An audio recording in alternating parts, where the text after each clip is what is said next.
بسم الله الرحمن الرحيم. الحمد لله وحده والصلاة والسلام على من لا نبي بعده وعلى آله وأصحابه وأتباعه الذين اتبعوا هديه. أما بعد، عن ابن عباس رضي الله عنهما أن رسول الله صلى الله عليه وسلم رأى خاتما من ذهب في يد رجل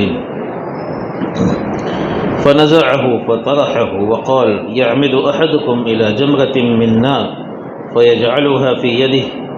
فقيل للرجل بعدما ذهب رسول الله صلى الله عليه وسلم: خذ خاتمك انتفع به. قال: لا والله لا آخذه أبدا وقد طرحه رسول الله صلى الله عليه وسلم. رواه مسلم. وعن أبي سعيد الحسن البصري رضي الله عنه أن عائد بن عمرو رضي الله عنه دخل على عبيد الله بن زياد فقال: أي بني إني سمعت رسول الله صلى الله عليه وسلم يقول: إن شر الرعاء الحطمة فإياك أن تكون منهم. فقال له: اجلس فإنما أنت من نخالة أصحاب محمد صلى الله عليه وسلم. فقال: وهل كانت لهم نخالة؟ إنما كانت النخالة بعدهم وفي غيرهم. رواه مسلم. وعن حذيفة رضي الله عنه عن النبي صلى الله عليه وسلم قال: والذي نفسي بيده لتأمرن بالمعروف ولتنهون عن المنكر أو ليشركن الله أن يبعث عليكم عقابا منه ثم تدعونه فلا يستجاب لكم. رواه الترمذي وقال حديث حسن.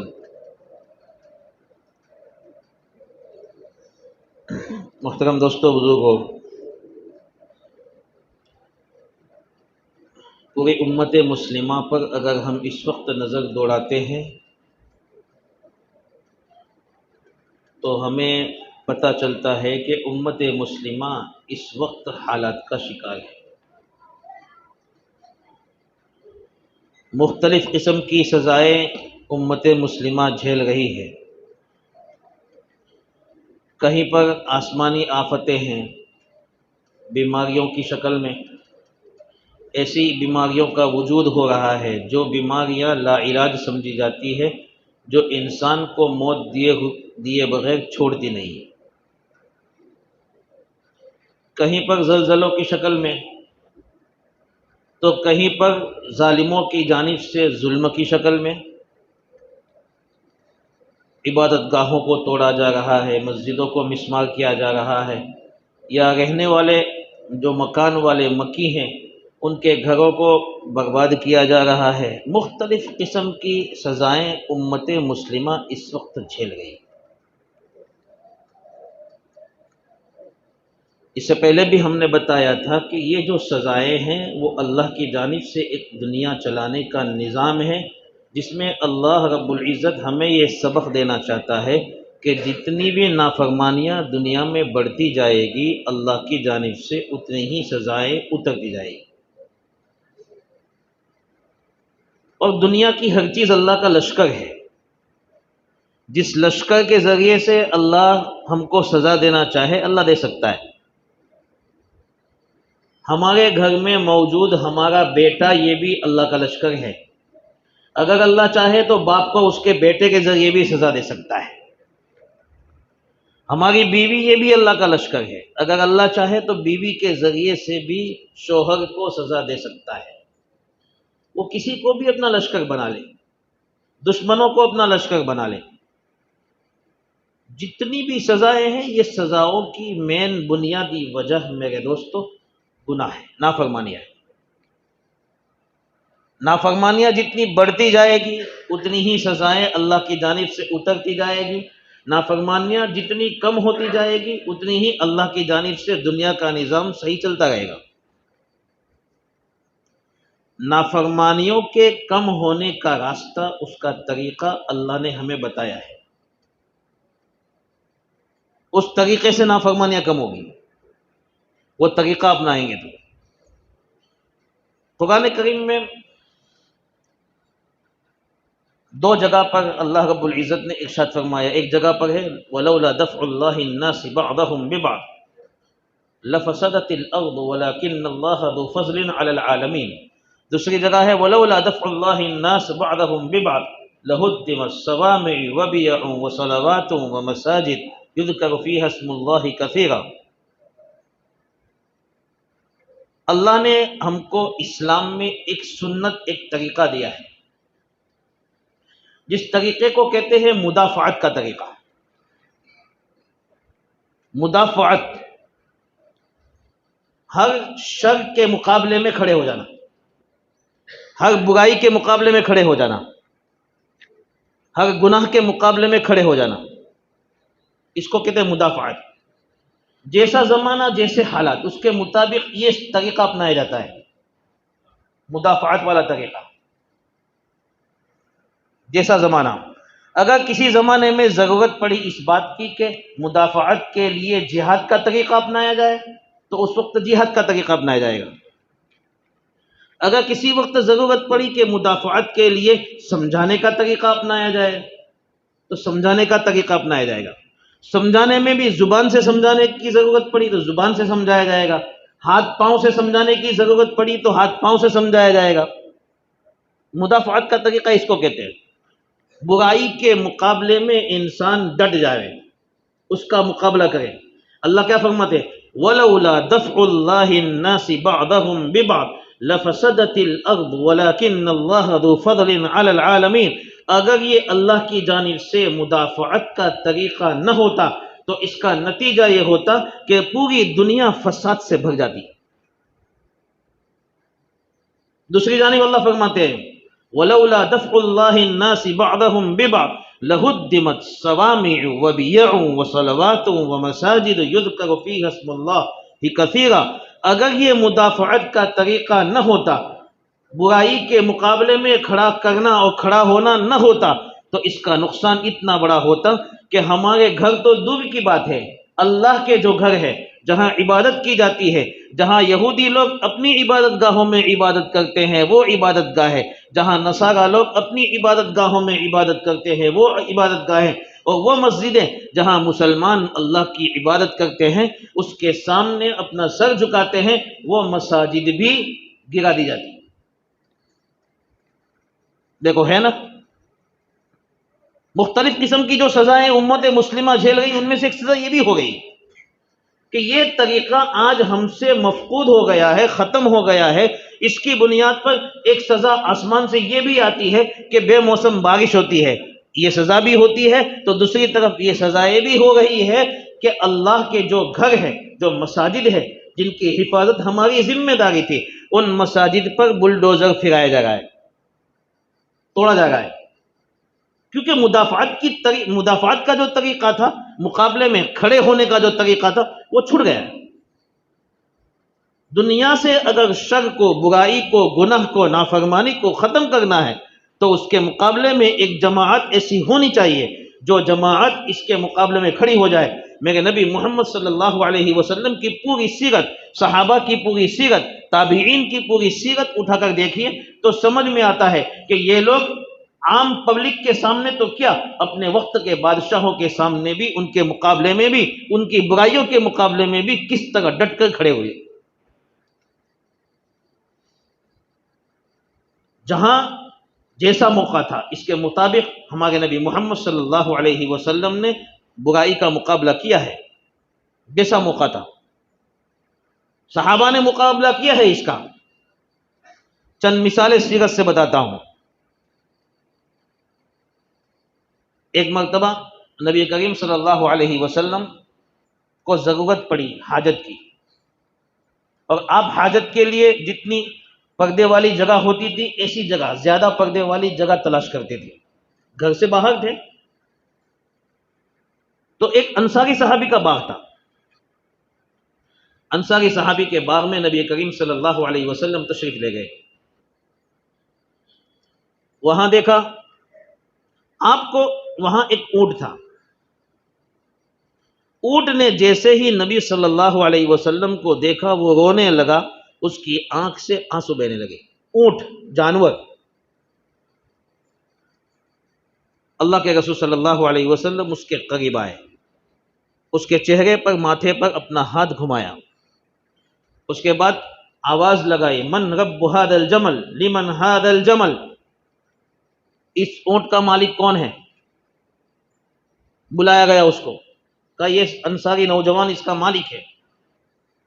ایک برائی دیکھی کہ جانور کو سزا دی جاتی ہے، اس پر رحم نہیں کیا جاتا ہے، جانور کو بھوکا رکھا جاتا ہے، اس سے کام زیادہ لیا جاتا ہے، تو نبی صلی اللہ علیہ وسلم نے فوراً اس برائی کے مقابلے میں ڈٹ کر اس کے مالک کو بلایا اور اس سے کہا یہ تیرا اونٹ ہے،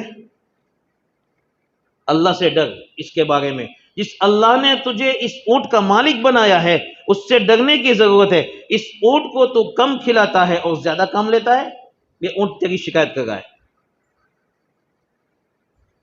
اگر اس طرح برائی کے مقابلے میں ہم کھڑے ہو جائیں جس طرح اللہ کے رسول صلی اللہ علیہ وسلم کھڑے ہوئے، اللہ کے رسول نے فوراً برائی بتلا دی سامنے والے کو، تو اس کا نتیجہ کیا ہوا؟ جو ظلم اس اونٹ پہ ہو رہا تھا، جانور پہ ہو رہا تھا، اس نے اس ظلم کو کرنا چھوڑ دیا، برائی ختم ہو گئی۔ جانور کے ظلم کو ختم کرنے کے لیے میرے نبی محمد صلی اللہ علیہ وسلم فوراً اپنی زبان مبارک سے اس آدمی کو، اس انصاری صحابی کو سمجھاتے ہیں۔ ایک مرتبہ اللہ کے رسول صلی اللہ علیہ وسلم بیٹھے ہوئے تھے، ابن عباس فرماتے ہیں کہ نبی صلی اللہ علیہ وسلم کی خدمت میں ایک آدمی حاضر ہوا،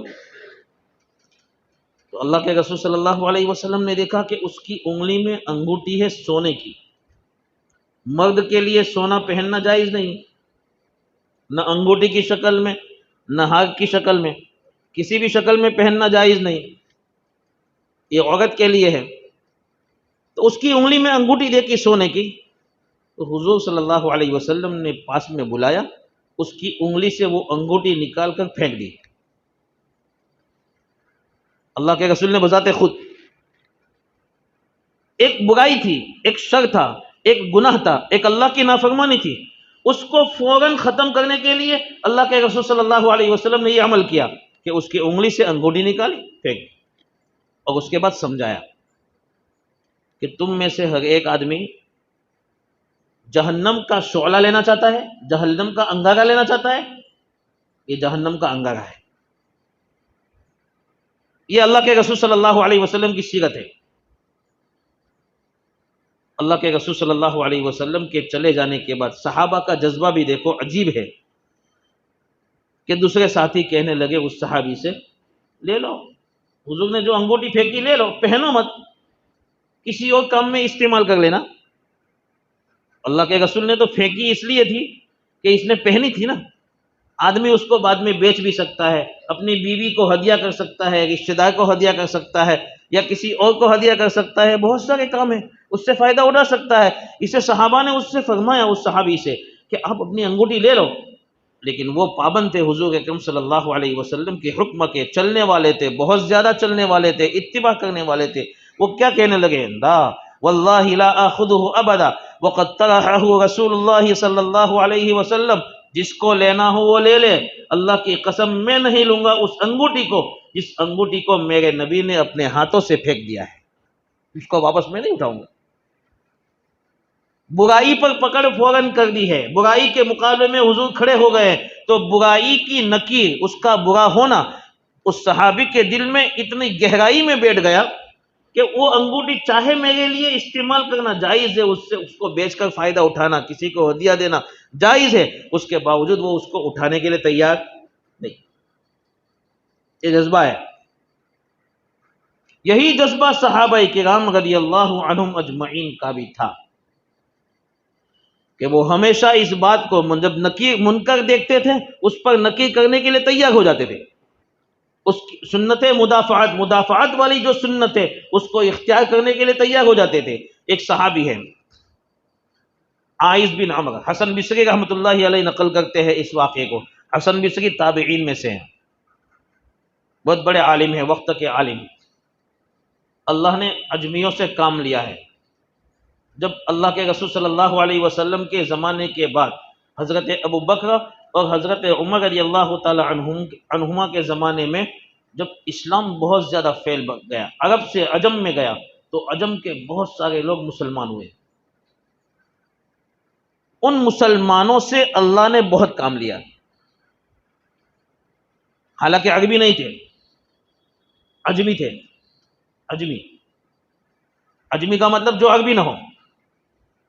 اللہ نے ان سے بہت کام لیا۔ بڑے بڑے علماء ہیں جن کا نام کتابوں میں آتا ہے، وہ زیادہ تر عجمی لوگ ہیں۔ امام بخاری رحمۃ اللہ علیہ، جن کی صحیح بخاری ہے، قرآن کریم کے بعد سب سے بڑی کتاب اگر حدیث کی سمجھی جاتی ہے تو صحیح البخاری ہے۔ وہ بخاری عجمی ہے، بخارا کے رہنے والے عجمی ہیں۔ امام مسلم عجمی ہیں، امام ترمذی عجمی ہیں، امام ابو داؤد سجستان کے ہیں، وہ عجمی ہیں۔ بڑے بڑے علماء گزرے۔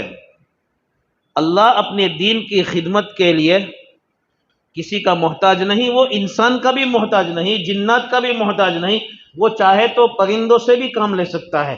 تو حسن بصری رحمۃ اللہ علیہ بہت بڑے عالم گزرے ہیں، عجمی عالم ہیں۔ اللہ نے ان کو علم دیا، تقوی دیا، زہد دیا، عبادت دی، کیا نہیں دیا وہ نہیں کہہ سکتے، سب دیا، بہت دیا۔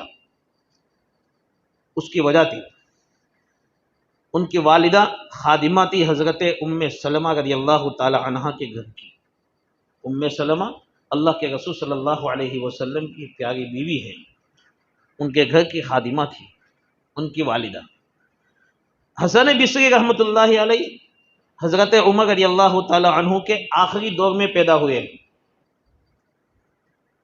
جب ام سلمہ رضی اللہ تعالی عنہ حسن بصری رحمۃ اللہ علیہ کی والدہ کو کسی کام کے لیے بھیجتے تھے اور حضرت حسن چھوٹے تھے، وہ روتے تھے، تو ان کو سہلانے کے لیے ام سلمہ رضی اللہ تعالی عنہ اپنا سینہ ان کو دے دیتی تھی، حضرت حسن کو چپ کرنے کے لیے۔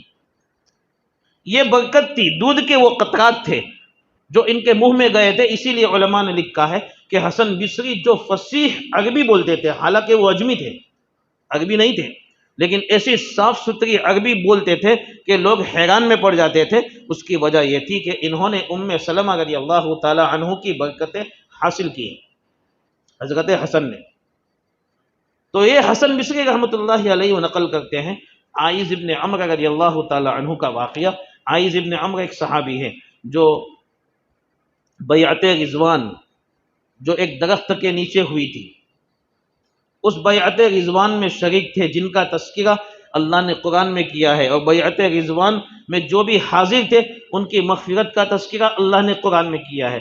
ان صحابہ میں سے ہیں جو بیعت رضوان میں حاضر تھے۔ وہ عائذ ابن عمرو رضی اللہ تعالی عنہ نے اپنا وطن عراق کو بنا لیا تھا۔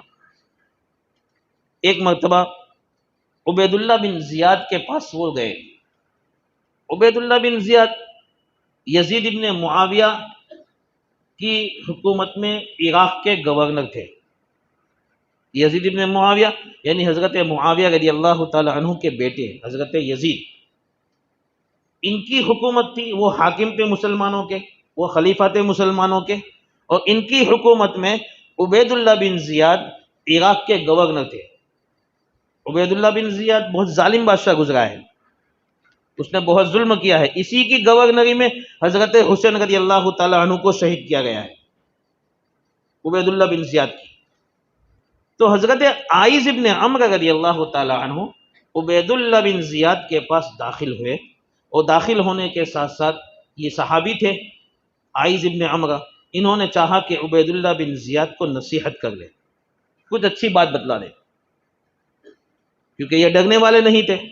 عبید اللہ بن زیاد کا ظلم مشہور تھا، وہ پبلک کا خیال نہیں رکھتا تھا، ان کے مال سے کھیلتا تھا، ان کی جان سے کھیلتا تھا، یہ سب کو معلوم تھا۔ اس لیے عائذ ابن عمرو رضی اللہ تعالی عنہ نے اس برائی کو ختم کرنے کے لیے عبید اللہ بن زیاد کو نصیحت کی، اور نصیحت اس انداز میں کی، سمجھانے کے انداز میں۔ کیسے؟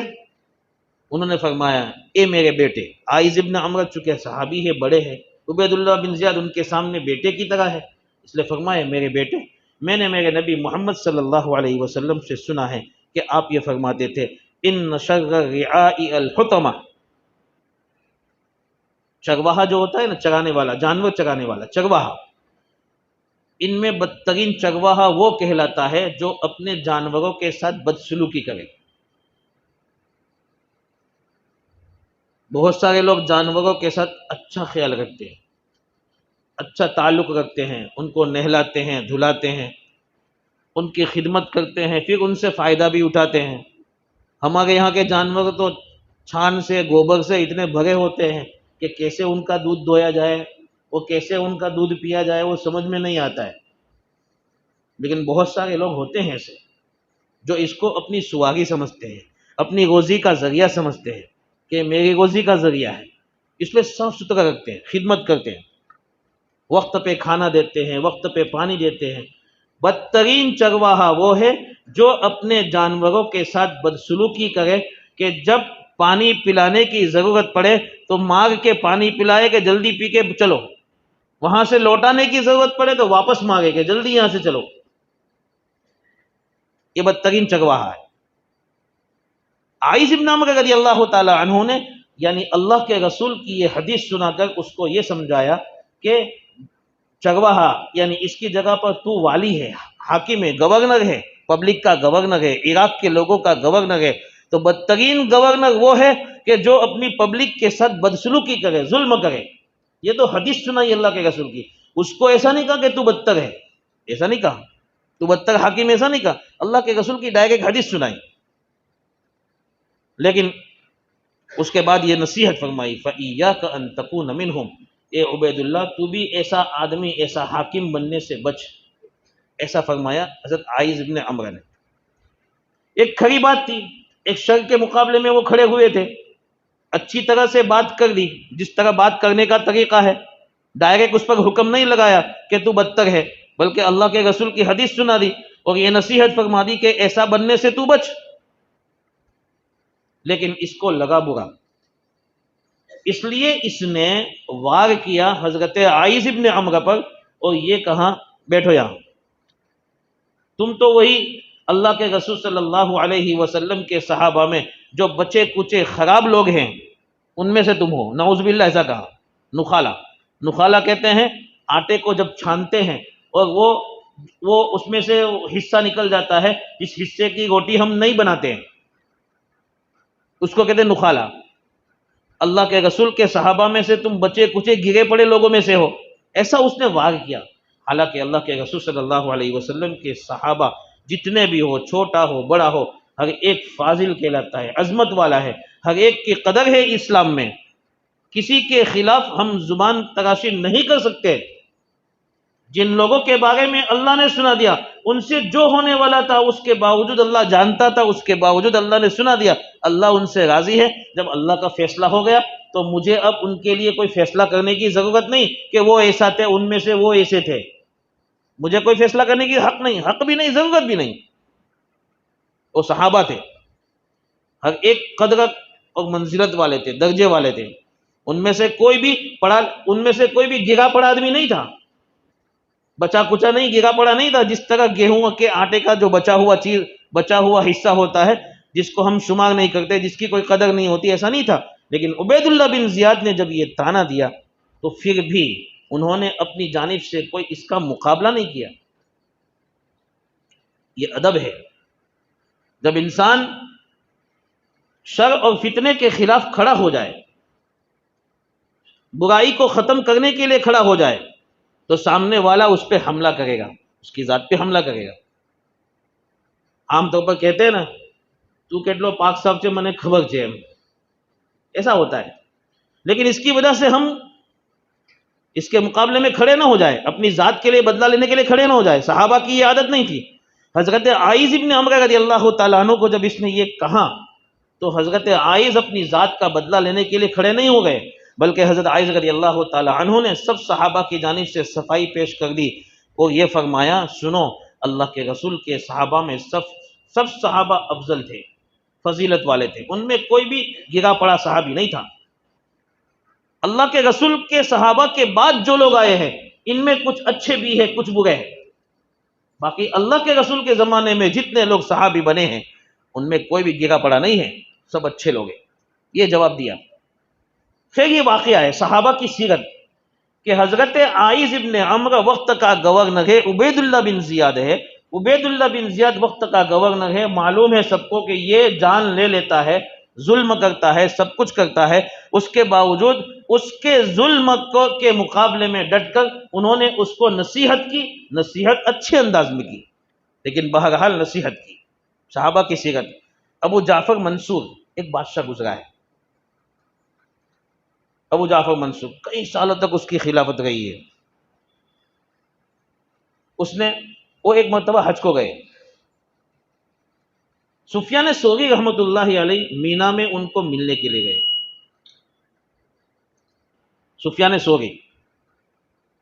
تو ابو جعفر منصور کو پتا تھا کہ یہ بڑے آدمی ہیں، یعنی سفیان ثوری بڑے عالم ہیں، بہت بڑے اللہ والے ہیں، بڑے محدث ہیں، ان کے پاس حدیث کا علم ہے، لوگوں میں چرچا ہے۔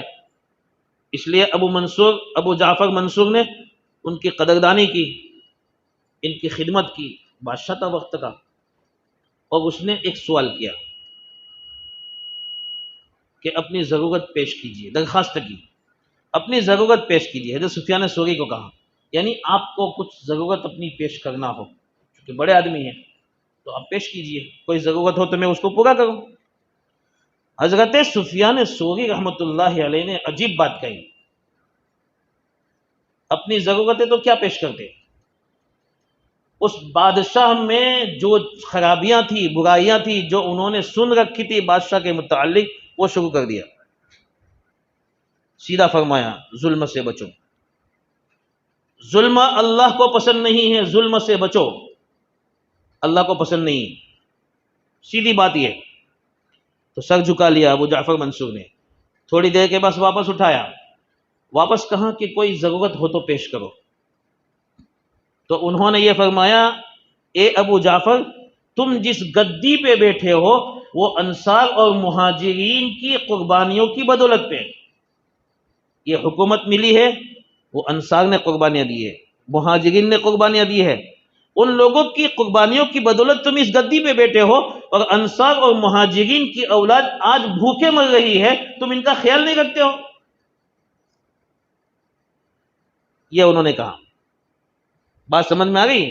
سفیان ثوری رحمۃ اللہ علیہ جیسے جلیل القدر عالم ہیں، موقع دیکھا انہوں نے کہ بادشاہ ہے، اس کو نصیحت کرنی چاہیے، تو سر جھکا لیا۔ پھر واپس سر اٹھا کے تیسرا سوال واپس یہی کہا کہ کچھ ضرورت ہو تو پیش کیجیے۔ ابو جعفر منصور نے جب یہ تیسری مرتبہ سوال کیا تو سفیان ثوری رحمۃ اللہ علیہ نے کیا فرمایا حضرت عمر رضی اللہ تعالی عنہ نے جب حج کیا تھا، حج کرنے کے بعد اپنے خادم سے پوچھا، کم انفقت فی ھذا الحج، اس حج میں تم نے کتنا خرچہ کیا؟ تو ان کے خادم نے فرمایا کہ شاید 10 درہم سے کچھ زیادہ، اتنا خرچہ کیا ہے ہم نے۔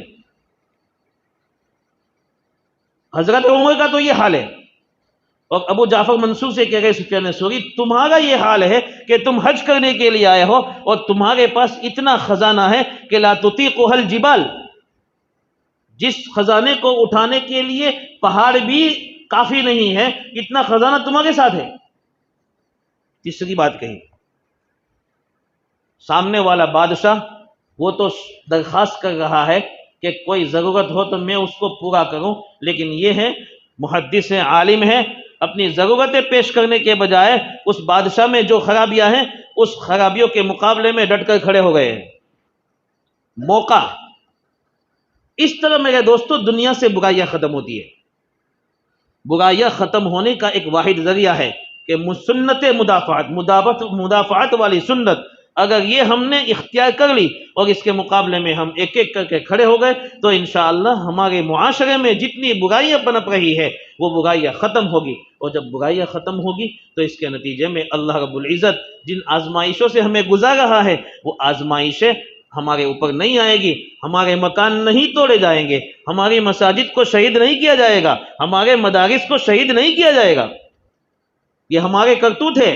ما اصاب من مصیبت فبما کسبت ایدیکم، حدیث ہے، تیسری حدیث جو میں نے پڑھی تھی اس میں حضرت حذیفہ فرماتے ہیں میرے نبی محمد صلی اللہ علیہ وسلم نے فرمایا، اس ذات کی قسم جس کے قبضے میں میری جان ہے، تم اچھائی کا حکم کرتے رہو، برائی سے روکتے رہو، ورنہ ایسا ہوگا اگر تم یہ کام نہیں کرو گے تو اللہ رب العزت تم پر عذاب بھیجے گا، اور اس عذاب کو ہٹانے کے لیے تم دعا بھی مانگو گے تو تمہاری دعا نہیں قبول نہیں ہوگی۔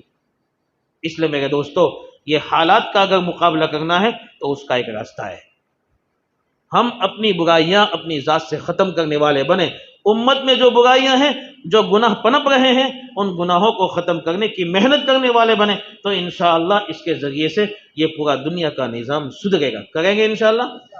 اللہ عمل کی توفیق عطا فرمائے. سبحان اللہ.